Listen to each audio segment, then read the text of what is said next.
Hey everybody, my name's Friendly Wraith. This is my first video of my new YouTube channel where we're going to be discussing video game news, reviews, and everything in between. So thanks for coming and hanging out with me on my first video. I appreciate it. Thanks for coming and hanging out. First thing we need to talk about is, that's right, my boy Mario. So we just got news from Nintendo that there's a brand new Paper Mario game coming out July 17th this year. Paper Mario, the Origami King. Now, I don't know if you guys have seen this trailer, but this game looks beautiful. I love the Mario RPGs. Great art style, great writing, always a fun time. So I can't wait to play this on the 17th. Although, I am going to be a little bit torn, as it were, between this and another game coming out the same day, which is Sucker Punch's Ghost of Tsushima. Ghost of Tsushima? Which is Sucker Punch's Ghost of Tsushima. Which I can't tell you how many times I have said Ghost of Tsushima. Taking place in a feudal Japan when the Mongols are invading. You play as a lone samurai, wandering an open world, picking up clues of where to go next based on the context of the environment. So there's no HUD and there's no mini map as far as I can see in the game, but instead you follow the guiding wind, or you can follow a little fox that will lead you to a shrine, or a bird that will lead you to treasure, which is like a super cool mechanic that I'm excited to play around with. The combat that I've seen so far in the game is very fluid, very fast. It looks like it only takes about a hit or two to kill most enemies in the game. I'm kind of excited to see how that's gonna work out. So the game gives you the option to play in multiple styles.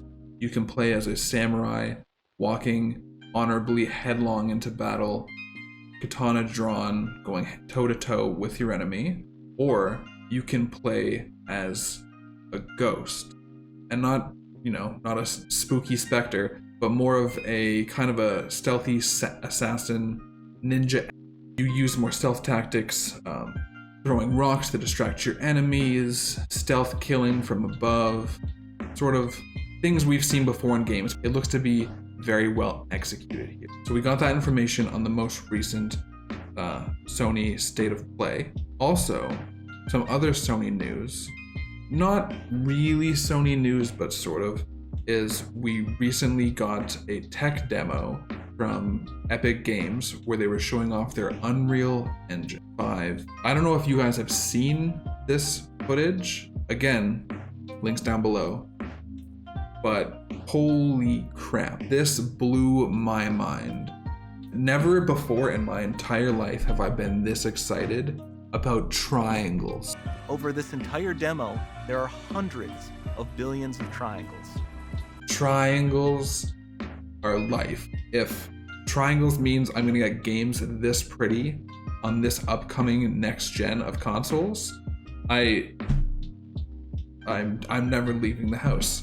The new engine's gonna have real-time dynamic lighting, film quality assets that have never been seen before in gaming the way that it is. The engine also boasts new technology that is supposedly able, based on what I can understand, to map out the 3D environment of a game space and have realistic audio and reverberation off of objects for like a very immersive 3D audio experience.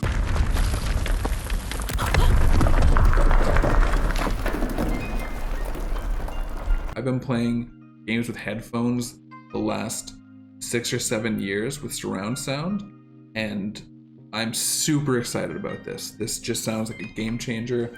I cannot go back to just listening through my TV speakers, but I need my surround sound. This has me super excited for the release of the next generation of consoles. There was an indie showcase put on by Microsoft where we saw some third-party games shown off by different studios. There was a bit of controversy because this was supposed to be apparently like the gameplay reveal for a lot of these games, but for a lot of them, everything seemed very cinematic. Like it was running an engine supposedly, but it was a lot of like camera angles you wouldn't see in game. There wasn't any UI, but it still got me excited for a couple of games. Scorn looks really cool, and from the Xbox showcase, my personal game of show was the Ascent, which is this cool looking cyberpunky-esque Diablo-like.